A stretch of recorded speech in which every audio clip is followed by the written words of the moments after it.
Hello friends, how are you? ఈరోజు రుచిగా white egg fry ఎలా చేసుకోవాలో వీడియోలో చూపిస్తాను.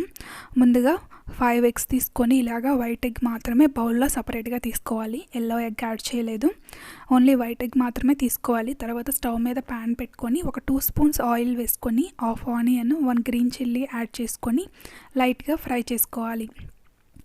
ఆనియన్స్ గ్రీన్ చిల్లీ రెండు కూడా ఆ ఆయిల్లో ఫ్రై అయ్యే వరకు చూసుకోవాలి. స్టవ్ని మీడియం ఫ్లేమ్లో పెట్టుకోవాలి. సో అవి కొంచెం మగ్గుతూ ఉన్నప్పుడే ఒక చిటికెడు పసుపు, అలానే చిటికెడు సాల్ట్ అంతే మాత్రమే యాడ్ చేశానండి. కారం కూడా నేను ఇంకేం యాడ్ చేయలేదు, గ్రీన్ చిల్లీ వేసుకున్న టేస్ట్ సరిపోతుందని. సో పసుపు, ఉప్పు అలా వేసుకున్న తర్వాత ఇంకొంచెం ఫ్రై అయ్యాక చూసుకొని మీరు ఆల్రెడీ రెడీగా కొట్టి పక్కన పెట్టుకున్న వైట్ ఎగ్స్ మాత్రమే అందులో యాడ్ చేసుకోవాలి. సో వైట్ ఎగ్ని కూడా యాడ్ చేసుకొని ఒక 1 సెకండ్ అలా ఉండి కొంచెం అది ఉడుకుతూ ఉన్నప్పుడు ఒక చిటికెడు పెప్పర్ పౌడర్ కూడా యాడ్ చేసుకోండి.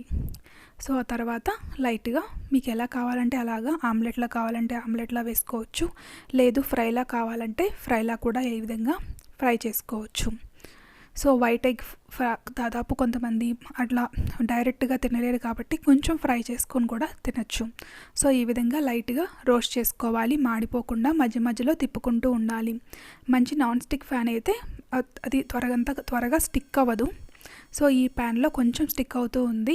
సో ఆ విధంగా మధ్య మధ్యలో గరిటతో తిప్పుకోండి. అంతేనండి, సింపుల్గా టేస్టీ ఎగ్ ఫ్రై రెడీ అయిపోయిందండి. చపాతీలో కానీ ఒట్టిదే కూడా ఎగ్ ఫ్రై తినేయచ్చు, పప్పుచారులో కూడా నంచుకోవచ్చు, చాలా హెల్దీ కూడా. సో థ్యాంక్స్ ఫ్రెండ్, మీకు ఈ వీడియో కనుక నచ్చితే please like and subscribe my channel, and thanks for watching this video.